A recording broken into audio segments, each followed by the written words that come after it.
So as a content creator, sometimes you might get comments that are downright preposterous, and that's fine. You get used to it. It just rolls off you. And then there's the comments where you have to sit back and wonder, is this bait? Because I know bait when I see it. There's no way you can be serious. So a guy came on the channel on Ren's Don't Sleep video and pretty much made the implication that she doesn't deserve the accomplishments that she has. If we had some kind of montage that shows she actually earned all of these feats and abilities instead of hand waving it into her repertoire because she's waifu and must be strong, then I'd respect her more. But then again, it's anime. And thanks to DBZ pulling out the power levels that turn planets to dust like it's casual, I'm past the point of caring about the novelty. It's just another power wank pile of trash like so many other shonen-esque animes nowadays. This is a disaster. The very fact that you brought up DBZ as a reference to death, and that's really what you're talking about here, because when you talk about what she does and doesn't deserve, you're going past the power and you're talking about death.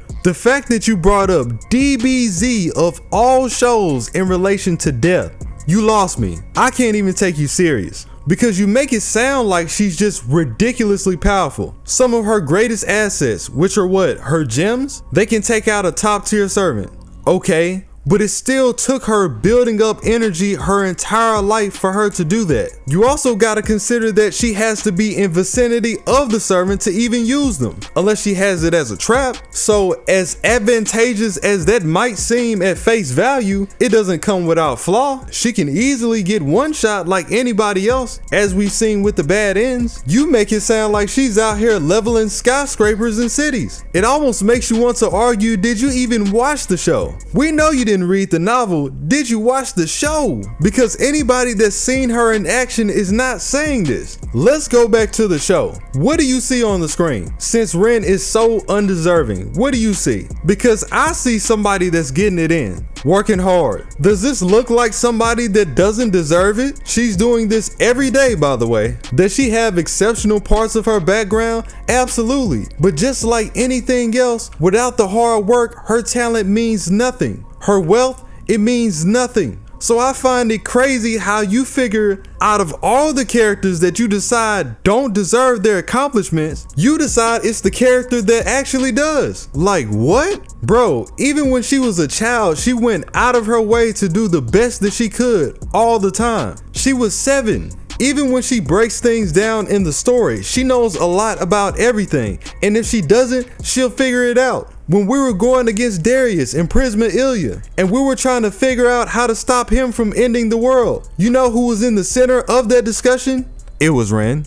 When we was trying to figure out how to stop BB and Kiara in the Extraverse, you want to know who gave us some of our main points of information? It was her counterpart. What are you even talking about? What Ren? Cause it can't be this one. Like, I'm truly trying to make sense of what you're saying. I don't even know why you'd want a so-called montage of her feats, because you have things that's right in front of you and you're choosing to ignore it. And the craziest part about it is her feats aren't even that wild, and you don't want her to have that. Bro, if you don't like Ren, just say that, but don't get on here lying. That's what we not finna do. Here's another one. Proof that Ren is worst girl and a huge fucking bitch. Hilarious, by the way. And this is a part of Heaven's Field when she's talking to Shiro about Sakura. He says, Sakura didn't recognize you? She did. She knew me. She called me Nason. But she wasn't looking at me. She was looking at the Tosaka Ren she imagined. Yeah, I really wanted to kill her when she said things like, nice to meet you, and I wanted to meet you sooner.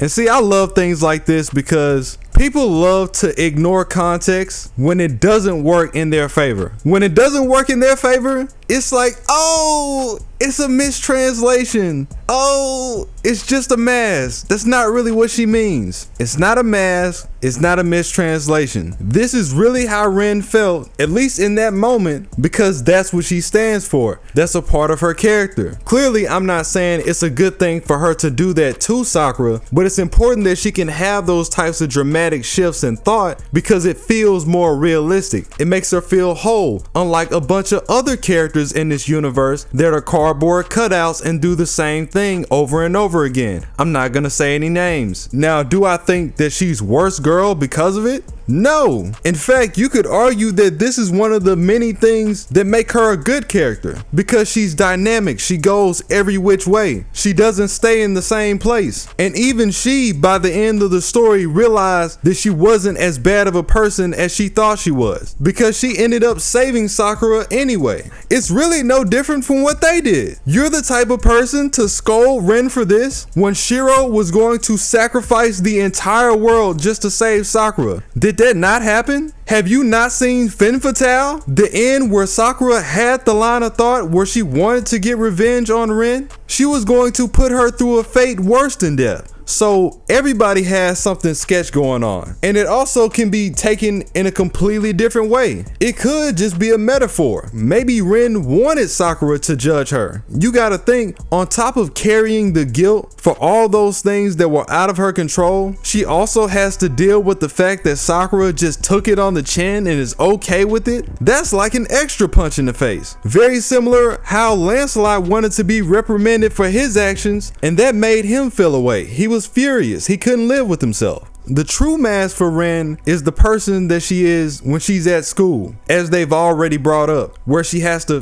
fit into society outside of, being a magus and all that. That's the mask. This is who she really is. You got it backwards. It's just like Superman. Clark Kent is the mask, not the other way around. This man is an alien. And like I've said before, it's fortunate that she met Shiro when she did, because you can visibly see her start to let some of those things go, which is again a part of her character arc. That doesn't make her worse girl, that makes her a real person, which makes her a better character. It's actually quite the opposite. You make it seem like she's always this way. Did she not save Shiro at the beginning of the story with one of her most sacred gems when she barely even knew him? It's right there at the beginning of the story. The story tells you who she is before it even starts. Did she not forfeit her life in bad ends just so he could survive? These takes get worse by the day. That's one thing about these dudes.